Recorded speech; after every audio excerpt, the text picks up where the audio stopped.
guys. My name is Feraris Golden, Pahokee, Florida. I am a professional mixed martial artist. I am a father. I am a man of God, a grad student, and I work as an STNA on the side. So I've never been asked that question before. As far as the motivation aspect, I've been asked what made me want to start fighting, what made me want to do this, what made me want to do that, but never what made me want to motivate or inspire. That's a damn good question. Me coming up where I'm from, just my upbringing, and seeing great players like Janaris Jenkins and Morel Noel, those guys on the football field, I'm seeing those guys grind and work hard for what they want, and it's like a cancer. It spread it to me, and I just wanted to do the same thing, and practice makes permanent. So over time, it just took over, and that became who I am, someone who works hard. Before I go into any fight, I'm gonna start with the MMA because that's currently what I'm doing. Before I go into any fight, I have in my mind already that the guy is me. If that makes sense. He's hungry like I am. He's willing to go that extra mile. He's a grinder like I am, and that's scary because it's like I have to prepare for me. Even though he's not me, I'm picturing him to be me, if not better than me, and I know that I'm not the best, and the fact that sits in my mind, it makes me want to grind and strive towards being the best. And that's what really pushes me. Just being prepared for the unknown, and just letting it all hang, just letting my nuts hang, leaving it all out on the field or in the cage, what have you, So the grind hasn't changed. The grind is always the same. It doesn't matter what you're doing, whether you in school, playing sports, picking college, flipping burgers, it doesn't matter. The grind is the same, and that's to be the best you every day. I had a college coach, Chad Wagner. He used to say, everything you do, you put your signature on. So that stuck with me a lot. So the grind doesn't change. It doesn't matter what you do. You're still gonna have to work your butt off. It's just the fact that how good do you want to be? Are you cool with being okay? Are you cool with the settling aspect of it? For me, it's always have been go above and beyond. Don't limit yourself. So when I'm here, I feel like I belong. It's like, I go to work all day, I'm working at a nursing home right now. And many of my guys that also go to work, whether it's in a factory or they're mailmen or what have you, this is the only place that we can actually be ourselves, that let that animal loose. So when I walk in here, I'm surrounded by love, I'm surrounded by positivity, I'm surrounded by guys who want the same goal just like I want it, and there's never a complacent day. Me and my boy with Jaden was just talking about it in the back. As soon as you settle or stay the same, someone is either closing the gap on you, or that's just how it goes. You always have to continue to get better, Right now, I'm just working on getting healthy and seeing what God has in His plans for me. So everything is good. We just got done with a hard practice, so back to the drawing board. I gotta lose some weight. Fat right now, but probably 174, 73. I need to get somewhere close to the 60s. So, just gonna trust in God and keep moving forward, bro. It's crazy. I went to my my internship, and this lady, she asked me what was I there for? I think she was a regional director or something like that. My role as the administrator in training, so I told her what I was and why I was there, and I also told her I was a pro fighter because it hinted towards that. She was like, "Don't you think that kind of, that doesn't seem like a pro fighter trying to work with the geriatrics?" And I get stuff like that all the time, but to be honest, I am the true definition of a lover and a fighter. That's who I am. Like I'll take my shirt off for any individual. That's for the ladies. Oh, stop. Yeah. I'm truly a lover and a fighter, and I believe that in the fight you don't give up. I mean, no matter how hard things get, you just never give up. So I take that into my personal life as well. So whoever I'm talking to or whoever I'm entertaining, or relationship or non-relationship, it could be a teammate. I'm giving you that love and that attention, and that's why I think people look at me like this monster. He's a champion. He knocks people out. He does this. He does that. That's a whole another side of me. There's a Cade side of me, and there's a NBA GPA of a 3.5 side of me. You know what I mean? And a lot of people focus on that side a little bit more. I'm very loquacious. I am a people person. I am an extrovert, so I'm always out there. I'm a social butterfly, I should say. I'm always trying to, I guess, make people happy. And I don't think a lot of people know that about me. They just see me as, a fighter. It's actually my fight shirt. I walk out to every fight in this shirt. Mm-hmm. So, I've never heard mixed martial arts until I came to Ohio. Prior to that, I was always fighting, always getting suspended from school. That's just how it was with my rough upbringing. Funny story, and I think I'm not sure if I even told you this yet or not, but funny story. I think maybe I was in the 3rd grade, and I was walking home from school. I seen this kid getting bullied by the 6th grader. I mean, the 6th grader was picking him up, slamming him, punching him, kicking, whatever.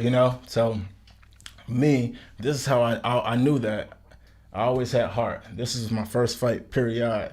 But I always knew I had heart. So I went to help the guy who was getting his butt whooped. As soon as I pushed the 6th grader off of him, and the 6th grader's attention went towards me, that guy left and ran and left me there to fight this 6th grader. So now this 6th grader is beating on me, punching me, and I'm punching him back and whatnot. In my neighborhood, or my hood, I should say, at the time, there are a set of gangsters, a set of drug dealers. We got crackheads over here. That's just how it was in my area. So the dope boys grabbed the back of my shirt, right, to separate us, and they grabbed the back of his shirt. So they got the back of me, and they're saying, this is my Rottweiler right here. This is my Rottweiler. They got the back of his shirt saying, this is my pit bull. This is my pit bull. So literally it was like this. They're saying 3, 2, 1, and they push us, and we're fighting like dogs in the street. I mean, you got the dope boys over there got their money like, oh yeah, I got him. You got the other guys, oh, I got him. Like, we're fighting like dogs, right? Luckily, because I was getting my ass whooped, his auntie drove by, picked him up, put him in the car, was like, yo, we gotta go, we getting out of here. So me crying, I went home and I said, no, actually before I said anything, my grandma at the time, she said, her name was Doll. She said, why are you crying? I said, I just got whooped. I just got beat up. She said, did you punch back? I was like, yeah. She said, well, baby, you didn't lose. You won. You kept fighting, you didn't lose. And that just changed my whole mindset. Shortly after that, my father passed. He didn't necessarily pass. Long story short, I came to the University of Philly to study criminal justice. I wanted to reopen my father's case because I'm not sure if it was a suicide or a homicide. You know what I mean? So, long story short, my father was found hanging 15 feet in the air in a tree. So when I saw that, and my uncle can vouch for me to this day, I'm just a kid, maybe 11 or 12, the only thing I said was I wanted to fight, and it's crazy in hindsight, looking back at everything, how the dope boys had us pulling our shirts and had us fighting like dogs. It's crazy that how things work to the point where I'm in a cage literally fighting like a dog. In my life, I have a motivations for what I'm trying to do in the geriatrics field, which I'm going to elaborate on, and I got a motivation for what I'm trying to do in the MMA field. As far as the geriatrics field, like I explained earlier, I went to school for criminal justice, right? I wanted to reopen my father's case. Before I graduated college, my academic advisor, who was in the FBI, he helped me gather all the necessary documents that I may need to reopen the case. So all I not keep that in mind, because right now that's just a financial part now, right? Hiring a private investigator, blah blah blah. Push that to the side. As far as the geriatric field, working with the elderly, I decided to go back to school and pursue my MBA, right? And me looking through the concentrations, because I didn't want to be that guy who just got an MBA and don't know what to do with it. So I decided to do a concentration. So I'm scrolling through the concentrations and I find healthcare. And I'm like, you know what? Mom, I could do this. My mom is a respiratory therapist. I'm like, Mom, I could do this. I could do this. She's like, I think you can too. Go shoot for it. So it started off as just a job. It wasn't until I finished the pre-work for the administrator and training paperwork, and I got a job as an STNA, because I quit my alignment job as a corrections officer to pursue a field in the healthcare department. You know what I'm saying? So once I quit my job, I needed another job, so I decided to work as an STNA. That way I'm learning the groundwork and I'm also learning the administrative side at the same time. So I'm hoping they all come together and I can make light of everything. So, but it wasn't until I became an STNA, with that being said, that I realized that it wasn't just a job. I realized that they need me. So just interacting with the elderly and just realizing that, like, they need someone to watch over them, with the baby boomers, etc. It's like they really need me. And like I said, I'm a lover and a fighter. So if I feel like I'm needed, I have to be there. I could easily go get another criminal justice job or a police officer job or what have you, but I mean, I'm needed in that field as well, don't get me wrong, but I really feel like my calling is here with the geriatrics. As far as MMA, I graduated college with my bachelor's in 2015. I took a year off to train because I was rehabbing my knee, my shoulders, for the NFL. My coaches plugged me in with the NFL tryout at the University of Toledo, and it didn't go so well. I remember going in the bathroom with my coach and my teammate Daquan Ford. I'm going in the bathroom and I'm crying. I'm like, damn, I don't know what I'm gonna do. So on the ride back to Finley from Toledo, I'm thinking to myself, damn, it's got to be something I'm good at. It's got to be something that everybody has their purpose. Everybody has that that makes them good. Like LeBron James, basketball. That's what he does. Tony Robbins, motivated speaker. That's what he does. So I'm like, what is it for me that's good for me that I've always done? And it was fighting.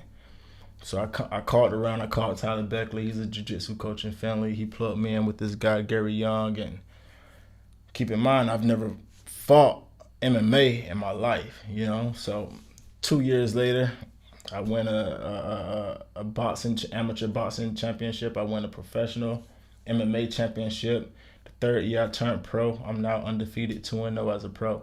So, I mean, we haven't looked back since then. There are fighters that are better than me, I should say. I don't want to say they all are better than me. It's just the fact that No, you're not. Now I'm being serious when I say this. It's risk. My upbringing is what separates me from the pack, because I live with crackheads. My uncles were crackheads, living in the tool shed, living in the house. I literally seen them smoke crack right in front of me. I've seen the prostitutes. I've seen the drug deals. I've seen how you had to fight for what you wanted. How some people refer to life as a jungle, with the lions, tigers, and bears and stuff like that. In my hood, we had drug dealers, crackheads, and prostitutes. So I had to, from a young age, I had to fight my way up, and it kind of makes you, I'm mentally strong because of it. And coming to an area like Findlay, Ohio, where, that stuff still exists, don't get me wrong, but it's not like how it was back then. So I figured if I can make it home, I can make it anywhere, it doesn't matter who's striving or doing better than me, because I know if they had my shoes, if they were in my shoes, the odds were against them. Oh, my son. Oh, man, he's a beast. My son it's the best thing that has ever happened to me, if that makes sense. You know, originally I had plans of graduating with my bachelor's, moving back to Florida, maybe Orlando, and starting a life. Because I've had him, I've been even more motivated and inspired to go pursue my MBA, go jump into things out that's not in my element. You know, just try different things. You know, and now I'm 3 classes away from completing my MBA.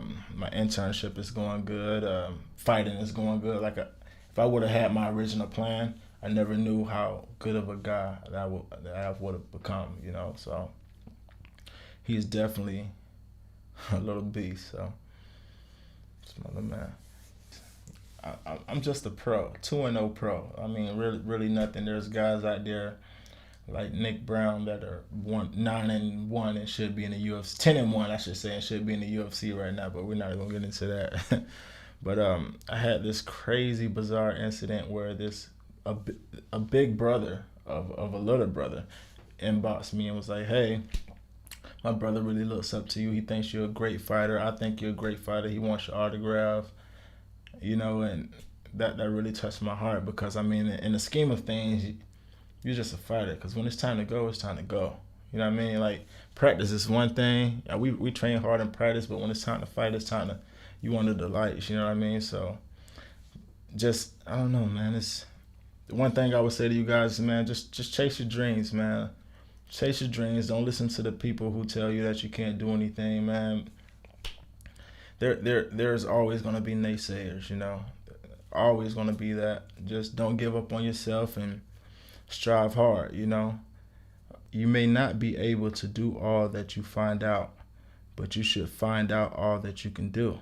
You don't want to die and realize that you've only lived 1/10 of your life and the other 9/10 went down the drain. Strive to be your best and go after things, because you never know what God has in his heart of hearts for you. Jim Ron, great guy. Great guy. Follow your heart.